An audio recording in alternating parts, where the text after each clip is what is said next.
Pourquoi? Alors que je suis un bon croyant et je fais de mal à personne, je blesse personne avec mes paroles. Tout le monde, en revanche, ne se gêne pas pour me marcher dessus, pour me faire du tort. Pourquoi?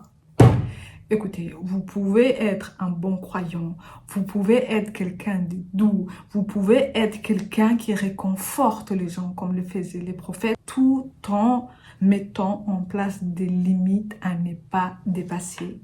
Vous pouvez être gentil et quand ça va pas dire non, là, tu es en train de dépasser les bornes. Hello les amis, bienvenue sur ma chaîne YouTube. Aujourd'hui, on va parler de comment concilier le fait d'être bon avec le fait d'être imposant et strict, ferme quand il faut. Donc, si tu es intéressé et que tu as du mal à te faire respecter, cette vidéo est pour toi. Donc, regarde jusqu'à la fin. Il faut que tu comprennes une chose. Ce n'est pas parce que tu es gentil que tu souffres et que tu n'arrives pas à te faire respecter. C'est parce que dans la vie, dans cette terre, je ne sais pas comment ça se passe dans l'au-delà, mais sur Terre, tout excès nuit. La Terre est faite d'équilibre. Tu ne peux pas aller trop fort dans une direction parce que tout est interdépendant. Si tu es très très gentil, quelque part, il y aura quelqu'un qui va aller contre toi.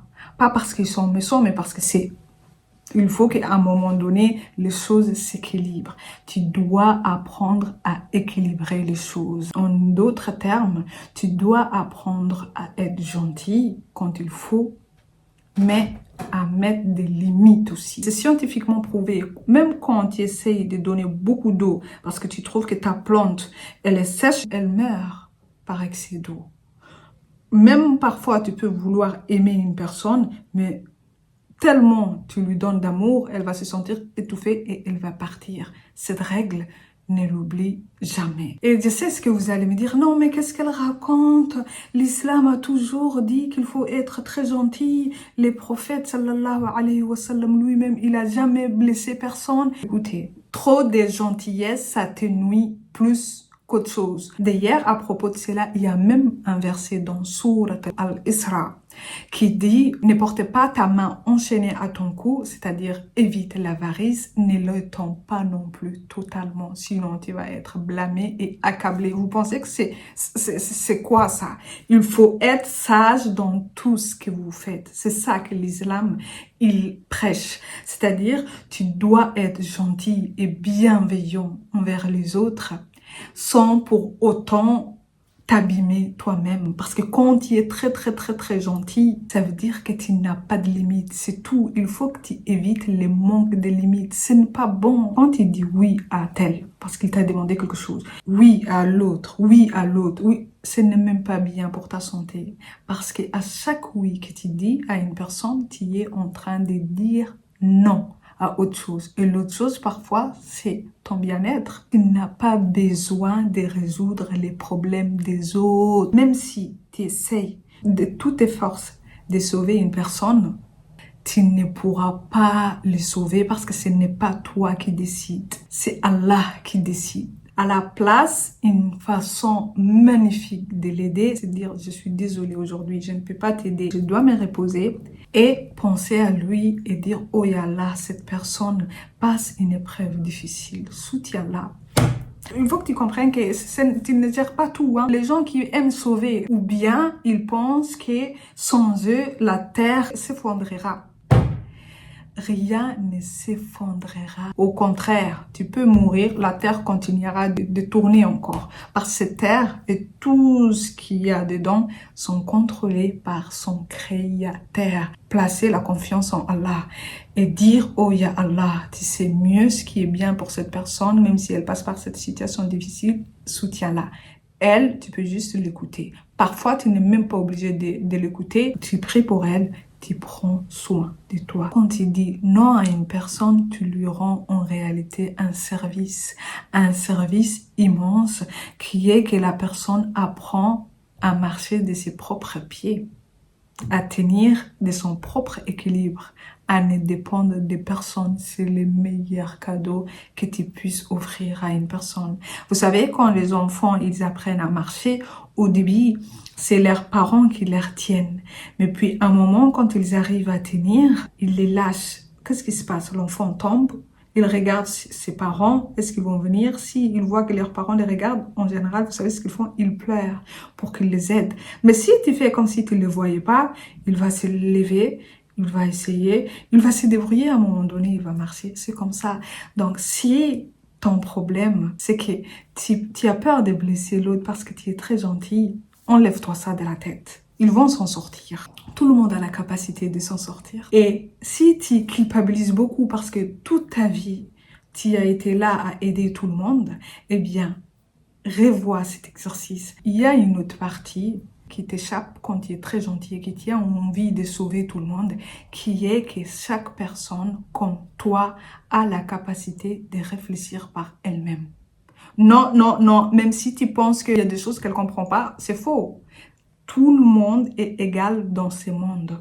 Chacun, il a une épreuve qui est destinée en fonction de sa façon de voir. Peut-être que tu es plus clairvoyant, mais toi aussi, tu as des problèmes qui vont être adaptés à toi. Lui, il a aussi des problèmes qui sont adaptés à lui. Parce que c'est Allah qui met en place les épreuves et il ne donne à aucune âme une charge au-dessus de sa capacité. La yukallifullahu nafsan illa wus'aha. Allah ne donne à aucune âme une charge au-dessus de sa capacité. Même si cette personne a la taille d'une fourmi, il va lui donner un petit morceau de sucre.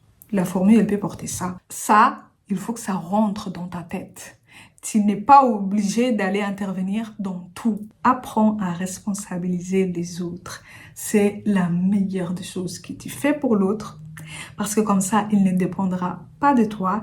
Il apprendra à dépendre de lui et peut-être de son Seigneur. Et toi, apprends à lâcher prise. Et apprends aussi que la terre tournera même si tu n'interviens pas. Je te le jure. Comprends aussi que si tu veux coûte que coûte plaire, tu veux coûte que coûte être celle qui ne déçoit pas, eh bien j'ai un scoop pour toi. Peu importe comment tu essayes d'être parfaite ou parfait, peu importe comment tu te plies de tous les côtés pour plaire à tout le monde, tu ne pourras pas plaire à tout le monde. C'est pas possible. Parfois, tu vas te plier à 4. Tu vas faire tout ce qui est dans ton pouvoir pour aider une personne. Puis, la personne te regarde comme ça. Elle dit non, mais ça me plaît pas, je n'aime pas ça. Parce qu'on n'a pas la capacité de plaire à tout le monde. En plus de ne pas avoir cette capacité, il faut que tu acceptes que c'est humain. Il y a un équilibre dans ce monde que vous ne pouvez pas changer. Il y aura les positifs et les négatifs.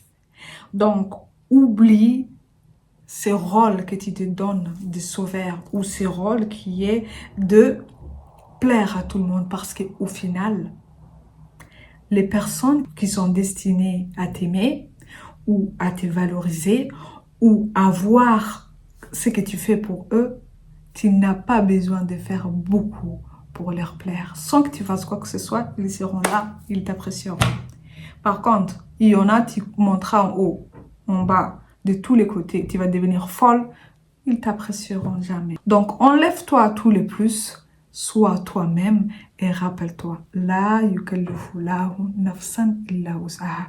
Si Allah lui-même te demande pas une charge plus que nécessaire, que quand tu peux prier debout, tu dois prier debout. Quand tu es malade, il t'autorise à prier assis ou même allongé.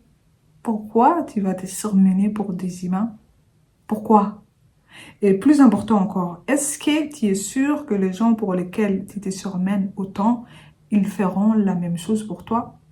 Pour éviter les déceptions, pour éviter de mourir dans les chagrins et se dire j'ai fait tout ça, je suis un bon croyant, mais personne ne m'aime, il faut que tu apprennes à faire des limites. Vous savez ce qu'Allah il a dit au prophète? Il a dit dans Sourate Al-Shu'ara, d'ailleurs c'est une sourate que j'adore parce que en fait elle appuie sur le fait qu'il ne faut pas écouter tout le monde.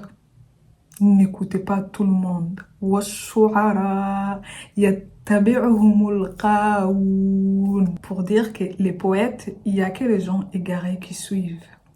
أَلَمْ تَرَ أَنَّهُمْ فِي كُلِّ وَادٍ يَهِيمُونَ وأنهم يقولون ما لا يفعلون. Vous n'avez pas vu qu'ils divaguent dans tous les vallées et qu'ils vous disent des choses qu'eux-mêmes ne font pas. Ça, d'ailleurs, j'ai dit pour les gens qui ont tendance à écouter tout le monde. Toutes les personnes que vous écoutez ne sont pas forcément des gens d'exemple. Faites attention à prendre les mauvais exemples. Moi, cette sourate, je l'adore parce que autrefois, suivi les mauvais exemples. Et je me rappelle même une fois avoir prié pour avoir les mêmes statuts d'une personne. Je sais plus qui c'était.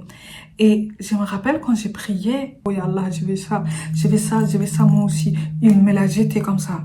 J'ai senti ça, je me suis dit, oh, mais qu'est-ce que j'ai fait?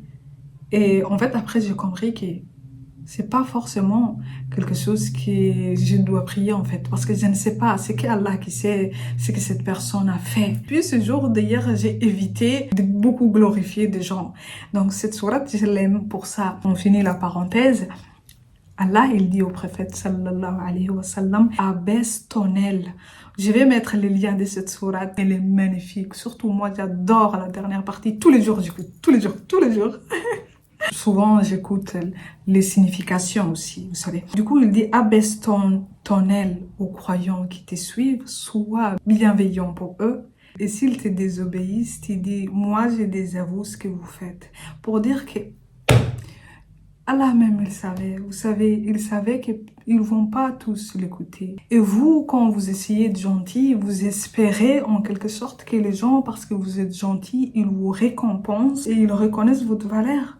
C'est pas possible. Peut-être que certaines vont mieux vous respecter, mieux vous apprécier, mais pas tout le monde. Donc, ne cherchez pas trop à plaire à tout le monde. C'est ce qu'il dit aussi. Sois bienveillant, mais s'il te rejette, parce que ce qu'il va arriver, bah, tu dis, moi, ce que vous faites, je suis pas dedans. Vous allez voir ça avec votre Seigneur. Toi aussi, qui est très gentil, fais la limite du possible. Personnellement, ce que j'ai fait, j'ai décidé d'être bienveillant qu'aux gens qui méritent ma bienveillance. Des années, j'ai essayé d'être bienveillante avec tout le monde. Ça ne marche pas. C'est comme si tu allais te présenter à une personne qui parle pas ta langue et tu disais, parle ma langue parce que on est humain et que moi je parle. C'est pas possible. Il y a des gens qui savent pas ce que c'est la gentillesse. Il y en a, la seule raison pour laquelle ils vont venir vers toi, c'est pas forcément pour reconnaître que tu es une personne qui aide les gens et qui est bienveillant. Non, c'est pour profiter de toi. C'est réel. Il y en a, ils vont être là parce que pour eux, c'est que tu es inférieur. Ils se sentent plus supérieurs et ils peuvent te dire des choses et tu vas toujours accepter. C'est la réalité des choses. On vit dans un écosystème où plus tu tends vers quelque chose, plus ça fait comme ça. Et plus tu arrives à être comme ça, à redresser la barre, à dire non, non, ça j'accepte pas, plus l'autre, elle prend en compte et ça s'équilibre naturellement. Ce qui m'amène à mon dernier point. Il y a des personnes qui, peu importe ce qui tes faits vont jamais changer. Et il faut même pas essayer de changer. Eux, tu dois les accepter comme ils sont. Aujourd'hui, ils t'ont fait une remarque blessante sur quelque chose. Dès les premiers trucs, tu lui dis, ne vous inquiétez pas, ils vont refaire. C'est leur façon de faire. Quand ils vont redire, tu mets un stop. Et à partir du deuxième stop, tu restes sur tes gardes pour ces personnes parce que ces personnes ne vont jamais changer. Il faut que tu montres qu'il y a une limite qu'ils ne peuvent pas dépasser. Tu as compris? Si cette personne se trouve dans ton entourage, c'est plus facile parce que c'est ton entourage. Je peux arrêter de la fréquenter tant qu'elle n'a pas réalisé son erreur, tant qu'elle n'a pas modifié ses comportements, tant qu'elle ne fait pas un effort. Le travail, tu n'as pas cette capacité de sélectionner parce que c'est ton travail. Et parfois, c'est même les gens qui sont supérieurs à toi. Qu'est-ce que tu vas faire dans ce genre de cas? Trouve une porte de sortie. C'est ce que j'ai dit il y a quelques jours à une personne supérieure à moi qui souffre de ce genre de situation. J'ai dit, trouve-toi quelque chose d'autre. Parce que ça va continuer. Et d'ailleurs, ça continue. Parce que c'est comme ça. Je l'ai vécu tellement. Il y a des gens, ils ne changent pas. Ces gens-là ne donnaient pas plus d'importance qu'ils ne méritent. À partir du moment que tu vois qu'il y a des choses qui reviennent, la faute n'est pas de toi. c'est eux.